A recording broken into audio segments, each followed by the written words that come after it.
Hello student, आज मैं एक नया चैप्टर आप लोगों को पढ़ाऊंगी, periodic classification of element. Elements, अब तक जो है एलिमेंट्स की 118 एलिमेंट्स की खोज हो चुकी है। ठीक है, इनकी प्रॉपर्टी के अकॉर्डिंग इन्हें एक सिस्टमेटिक ढंग से रखा गया है, जिसे कहा जाता है पीरियोडिक टेबल। तो उस पीरियोडिक टेबल को बनाने से पहले बहुत से साइंटिस्ट ने क्लासिफिकेशन के अकॉर्डिंग एलिमेंट को रखा। जैसे सबसे पहले आया डॉबेरियर्सट्राइड। ये जो है जॉन वोल्फगैंग डॉबेरियर एक जर्मन केमिस्ट थे, जिन्होंने एलिमेंट को अरेंज किया था उनकी प्रॉपर्टी के अकॉर्डिंग, सिमिलर प्रॉपर्टी के अकॉर्डिंग उन्हें एक ग्रुप में रखा था। उन्होंने बताया था कि 3 एलिमेंट्स के एक ग्रुप है। ठीक है, he identify some groups having 3 elements. इन्होंने 3 एलिमेंट्स का एक ग्रुप बनाया। ठीक है, और उन तीनों एलिमेंट की जो प्रॉपर्टी थी वो सिमिलर थी। तो 3 एलिमेंट के ग्रुप की वजह से इस क्लासिफिकेशन का नाम रखा गया ट्रायड। ट्रायड का मतलब 3।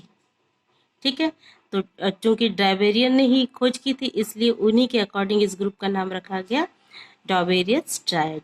उन्होंने बताया कि ये जो एक ग्रुप में 3 एलिमेंट है, इन तीनों की प्रॉपर्टी सेम है।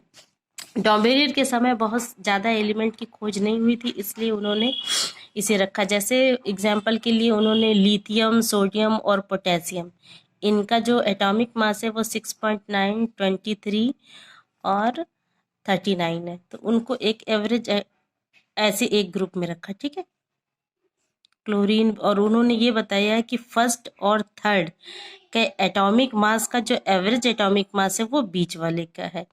तो इस तरह से उन्होंने 3 एलिमेंट्स का एक ग्रुप बनाया जिनकी प्रॉपर्टी लगभग सेम थी, और उन्होंने ये भी बताया कि फर्स्ट एलिमेंट और थर्ड एलिमेंट के एटॉमिक मास का एवरेज जो है बीच वाले एलिमेंट का होता है।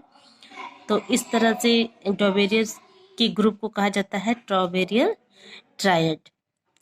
बाद में और जैसे जैसे एलिमेंट की खोज होती गई, वैसे वैसे इनकी जो ये क्लासिफिकेशन दिए थे वहाँ पे फेल हो गई। ठीक है, इनकी क्लासिफिकेशन आगे चल के यूजफुल नहीं हुई।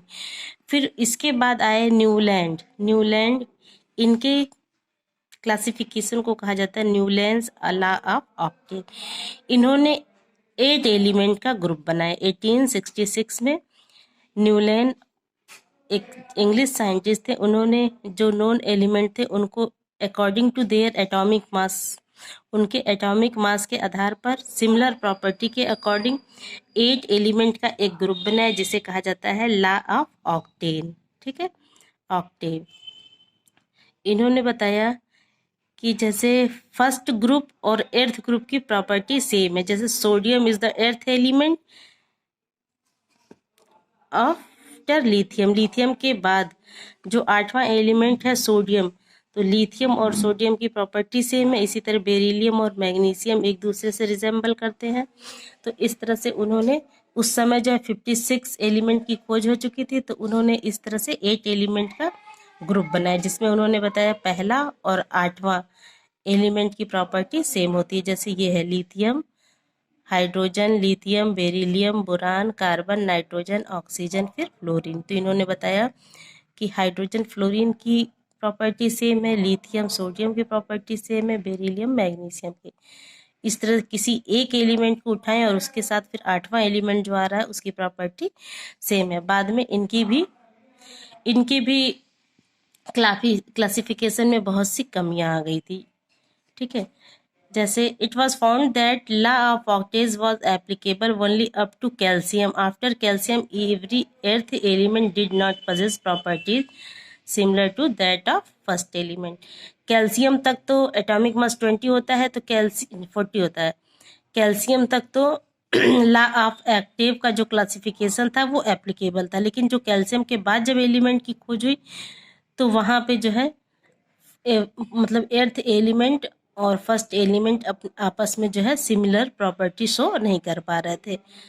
ठीक है, न्यूलैंड के टाइम में सिर्फ 56 एलिमेंट की खोज हुई थी, तो उसके अकॉर्डिंग इन्होंने बना दिया था, लेकिन बाद में जब एलिमेंट की और खोज होने लगी तो उनकी प्रॉपर्टी एक दूसरे से मैच नहीं करती थी।